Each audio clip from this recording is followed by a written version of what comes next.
প্ৰয়াত পিতৃৰ ছবিৰ সন্মুখত তেখেতৰ আশীৰ্বাদ বিচাৰি আমি আৰম্ভ কৰিছোঁ।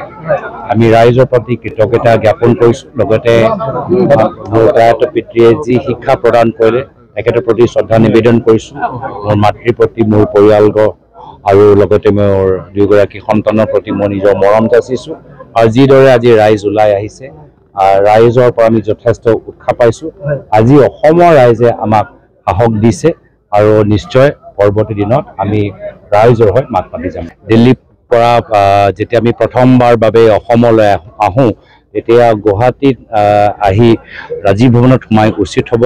কিন্তু সকলোৱে জানে যে আমি কিবা এটা কাম আৰম্ভ কৰাৰ আগত নিজৰ অভিভাৱকসকলৰ আশীৰ্বাদ আমি লওঁ, আৰু সেইকাৰণে দিল্লীত মই নিজৰ মাতৃৰ আশীৰ্বাদ ল'লোঁ আৰু আজি ইয়াত আহি প্ৰয়াত পিতৃৰ ছবিৰ সন্মুখত নিজৰ পুৰণা ঘৰত আহি আমি আশীৰ্বাদ লৈছোঁ। নেতৃত্ব ৰাইজে ল'ব, আমি ৰাইজৰ হৈ মাত মাতি যাম।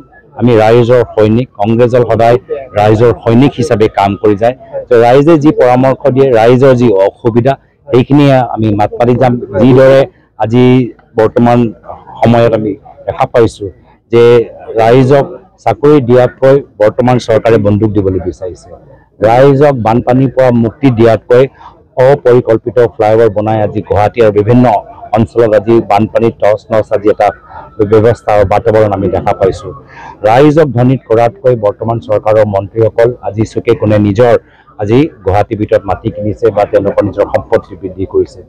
ৰাইজৰ বাক স্বাধীনতা আজি তাৰিখত নাই। তো এইখিনি চিণ্ডিকেটৰ পৰা বৰ্তমান পৰিস্থিতিৰ গুণ্ডামীৰ পৰা ৰাইজক মুক্তি দিয়াবলৈ আমি আগবাঢ়ি। তেওঁলোকে ক'ব লাগে যোৱা 12 বছৰ কিয় মনে মনে আছে, নিৰ্বাচনৰ 1 বছৰ আগত এইবোৰ চব কথা উল্লেখ কৰাৰ প্ৰয়োজন কি? মানুহক বুজি নাপায় নেকি? যোৱা 14-15 বছৰ মনে মনে নিমাত, আৰু আজি নিৰ্বাচনৰ হঠাৎ 6-7 মাহ আগত এই ধৰণৰ মই পৰিকল্পনা আগতেও দেখিছোঁ যে কেনেদৰে মোৰ কলিয়াবৰ লোকসভা সমষ্টি নিৰ্বাচনৰ প্ৰায় 1 বছৰ আগতে দুৰ্ভাগ কৰিলে। এইটো আৰু এটা ৰণকৌশল, তথাপিও ৰাইজৰ পৰা আমি আজি প্ৰথম দিনতে যোৰহাটৰ ভিতৰত যি আমি আশীৰ্বাদ পাইছোঁ, সেয়া আমাৰ কাৰণে চাফিচিয়েণ্ট। তেওঁলোকে কৰি থাকক। ৰাইজৰ যি মৰম আৰু ৰাইজৰ আশীৰ্বাদ, SIT চৰকাৰ গঠন নকৰে। ৰাইজৰ আশীৰ্বাদহে চৰকাৰ গঠন কৰে। ৰাইজৰ আশীৰ্বাদৰ বিনিময়ত আমি আগবাঢ়ি যাম।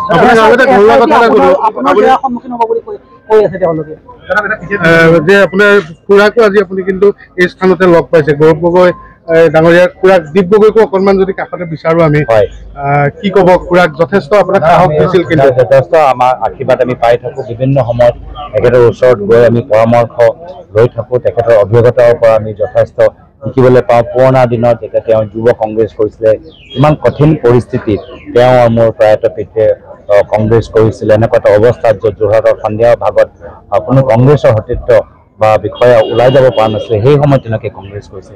তেওঁলোকৰ ত্যাগ বলিদান, আৰু আজি আমাৰ লগত আমাৰ বিধায়িনী দলৰ দলপতি আছে দেৱব্ৰত শইকীয়া ডাঙৰীয়া, তেখেতৰ প্ৰয়াত পিতৃ প্ৰাক্তন মুখ্যমন্ত্ৰী হিতেশ্বৰ শইকীয়া, তেখেতৰ ত্যাগ বলিদানৰ বাবেহে আজি আমি ইয়াত ভৰি দিবলৈ সক্ষম হৈছোঁ।